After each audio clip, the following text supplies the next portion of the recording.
Hello everyone, welcome to Madhubani academy. Guys, स्वागत है आप सभी का मधुबनी एकेडमी पर। देखिए, हम लोग अभी सीडीपी पर चर्चा कर रहे हैं। सीडीपी का मतलब होता है child development and pedagogy. Hindi में इसे बाल विकास एवं शिक्षा शास्त्र कहते हैं। कल आप लोगों ने पढ़ा जीन पियाजे के संज्ञानात्मक विकास, और आज हम लोग चर्चा करने जा रहे हैं लॉरेंस कोहलबर्ग का जो नैतिकता का सिद्धांत है उस पर। नैतिकता के सिद्धांत को मोरल डेवलपमेंट थ्योरी कहते हैं अंग्रेजी में, राइट। तो सेशन को स्टार्ट करने से पहले हम लोग कुछ चर्चा कर लेते हैं लॉरेंस कोहलबर्ग के ऊपर, राइट। देखिए, लॉरेंस कोहलबर्ग साहब का जन्म 25 अक्टूबर 1927 को अमेरिका में हुआ था, और इनके नैतिक विकास के चरण बहुत प्रसिद्ध हुए थे, ठीक। तो आज हम लोग इन्हीं के नैतिक विकास के चरण के ऊपर चर्चा करने जा रहे हैं, राइट। देखिए, ये जो सेशन चल रहा है आप लोगों का सीडीपी का, ये अति महत्वपूर्ण है किसी भी टीईटी एग्ज़ाम के लिए, चाहे वो सीटेट हो, चाहे वो बीटेट हो या फिर यूपीटेट हो। क्योंकि ये जो लॉरेंस कोहलबर्ग साहब है, जीन पियाजे साहब है या फिर वाइगोत्स्की साहब है, हर एक एग्ज़ाम में, हर एक शिफ्ट में आपको देखने को मिल जाएगा, राइट। तो हम जो जितने भी सेशंस करा रहे हैं सारे के सारे अति महत्वपूर्ण है, सबको बिना स्किप किए देख लेना, क्योंकि इनसे जो आपको इन्फॉर्मेशन मिलेगी वो डायरेक्ट आप लोगों को एग्ज़ाम में हेल्प करेगी, ठीक। और एक चीज़ और बता दे रहा हूँ कि यदि आप लोग पहले गाइड से पढ़ चुके हो या फिर किसी और से, और उससे अगर मेरा सेशन मैच नहीं कर रहा है, तो उसके लिए आप लोगों को घबराने की ज़रूरत नहीं है, क्योंकि मैं पहले उन टॉपिकों को लेकर के आ रहा हूँ जो टीईटी के एग्ज़ाम के दृष्टिकोण से अति महत्वपूर्ण होते हैं, और जिन चैप्टर से बहुत सारे क्वेश्चंस आप लोगों को एग्ज़ाम में देखने को मिलते हैं, ठीक। तो आप लोगों को बिल्कुल भी घबराना नहीं है, बिल्कुल भी टेंशन नहीं लेना है। सारे के सारे सेशंस मैं इस पर दूंगा। जितने भी सीडीपी के क्लास होते हैं, जो जो पूछा जाता है एग्ज़ाम में, सारे कॉन्टेक्ट आप लोगों को उपलब्ध करवा दूंगा, राइट। तो आप लोगों को बिल्कुल भी फिक्र नहीं करना है। आप लोगों को सारे के सारे सेशंस आप लोगों को पढ़ लेना है, ताकि आप लोग किसी भी एग्ज़ाम में दिक्कतों का सामना न करो, राइट। तो चलिए आज का सेशन स्टार्ट करते हैं। देखिए, आप लोगों को यहाँ पर कुछ महत्वपूर्ण पॉइंट्स दिख रहे होंगे, राइट। और इन महत्वपूर्ण पॉइंट को आप लोग पढ़ लेना और इसको लिख लेना, क्योंकि ये एग्ज़ाम की दृष्टिकोण से उतने महत्वपूर्ण नहीं है। हम लोग डायरेक्ट उन टॉपिक पर बात करने जा रहे हैं जिससे डायरेक्ट आप लोगों को एग्ज़ाम में क्वेश्चंस देखने को मिलते हैं। देखिए,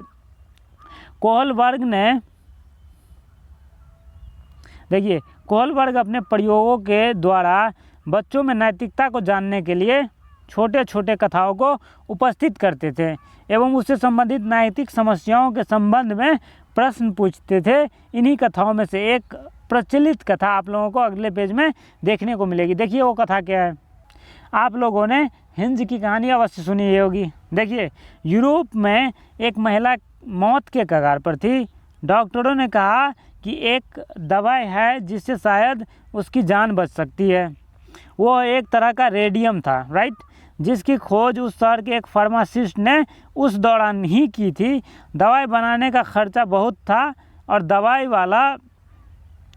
बनाने के खर्च से 10 गुना ज़्यादा पैसे मांग रहा था उस दवाई का। उस औरत का इलाज कराने के लिए उसका पति हिंज उन सब के पास गया जिन्हें वो जानता था। फिर भी उसे केवल कुछ पैसे ही उधार मिले, जो कि दवाई के दाम से आधे ही थे। उसने दवाई वाले से कहा कि उसकी पत्नी मरने वाली है, वो उस दवाई को सस्ते में दे दे, वह उसके बाकी पैसे बाद में दे देगा। फिर भी दवाई वाले ने मना कर दिया। दवाई वाले ने कहा कि मैंने यह दवाई खोजी है, मैं इसे बेचकर पैसा कमाऊंगा। तब हिंज ने मजबूर होकर उसकी दुकान तोड़कर वो दवाई अपनी पत्नी के लिए चुरा ली, राइट। ये जो पीछे में आप लोगों ने कहानी सुनी, उसके आधार पर कोहलबर्ग ने 2 बातों पर बल दिया। एक थी नैतिक दुविधा और दूसरा था नैतिक तर्कना। देखिए, नैतिक दुविधा क्या होती है। नैतिक दुविधा एक ऐसी दुविधा है जिसमें किसी व्यक्ति को 2 या 2 से अधिक नैतिक कार्यों में से किसी कार्य का चयन करना पड़ता है। जैसे हिंज के पास भी 2 स्थिति आ गई थी, या तो वो अपने पत्नी को मरने देते या फिर वो दवाई चोरी करके अपने पत्नी को बचाता, राइट। जिससे कोहलबर्ग ने इस सिद्धांत को स्थापित किया। वो क्वेश्चन है कि क्या हिंज को दवा चुरानी चाहिए थी?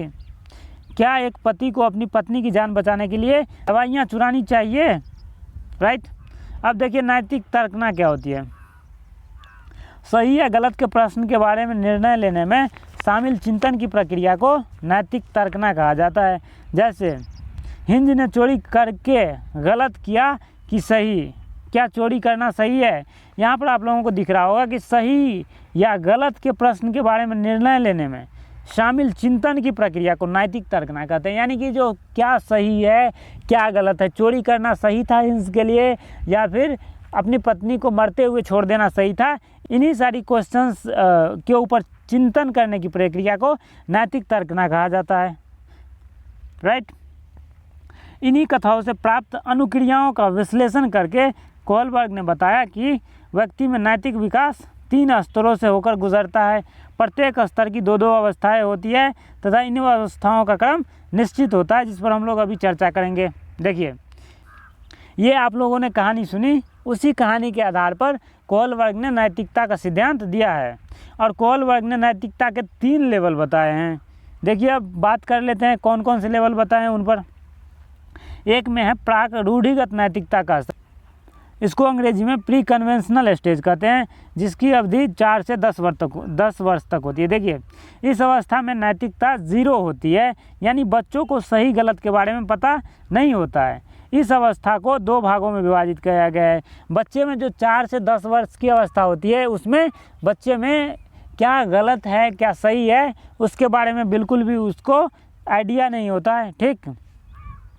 और इनके जो प्राक रूढ़िगत नैतिकता का स्तर है, इनके जो 2 पॉइंट है, इसमें देख लीजिए पहला पॉइंट क्या है, एक है ये और एक है ये। पहला पॉइंट है दंड एवं आज्ञा पालन उन्मुखता। देखिए, पनिशमेंट एंड ओबेडियंस, इसमें बच्चे की नैतिकता सज़ा और आज्ञा पालन पर आधारित होती है। जब हिंद ने चोरी की तो बच्चों ने सोचा कि अगर वो चोरी करेगा तो उसे भी सज़ा मिलेगी। यानी कि बच्चा उस स्टेज में होता है जब वो दंड एवं आज्ञा पालन उन्मुखता को प्रेफर करता है। ठीक। यानी कि वो सोचता है कि यदि मेरे भाई को थप्पड़ लग गया ये काम करने से, तो अगर मैं भी वो काम करूँगा तो मुझे भी थप्पड़ लग सकती है। तो यही होगी दंड एवं आज्ञा पालन उन्मुखता। नेक्स्ट पॉइंट है साधनात्मक सापेक्षता तथा उन्मुखता। अंग्रेजी में इसे इंस्ट्रूमेंटल रिलेटिविस्ट इंडिविजुअलिज्म कहते हैं।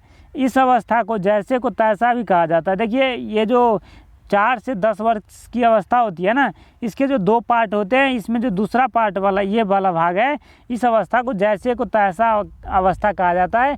जैसे एक बच्चे ने दूसरे बच्चे की कलम तोड़ दी तो दूसरा बच्चा ने क्या किया, पहले बच्चे के पेन को तोड़ दिया। राइट।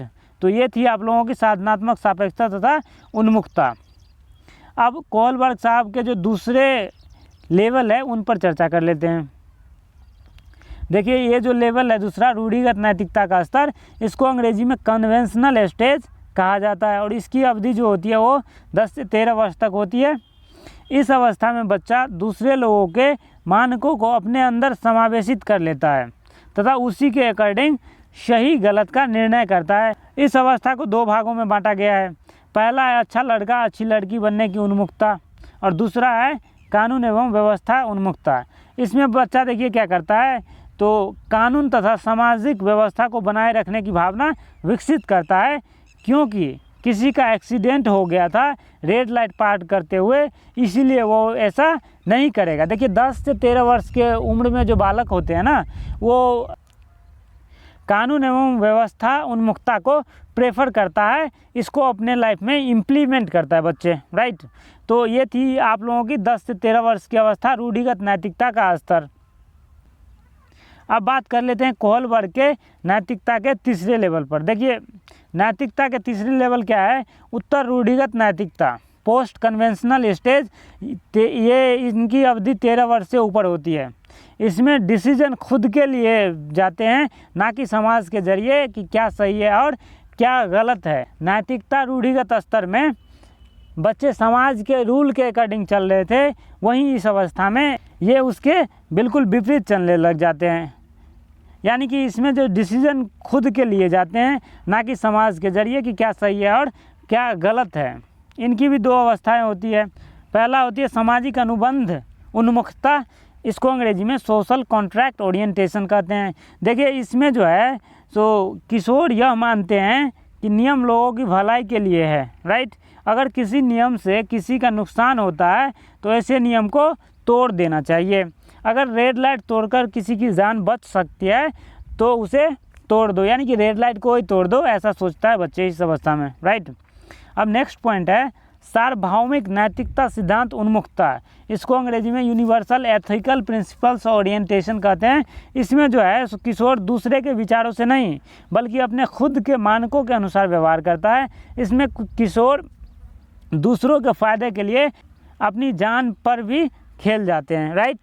तो गाइज ये थी आप लोगों की कोहलबर्ग साहब की नैतिकता की अवस्थाएं।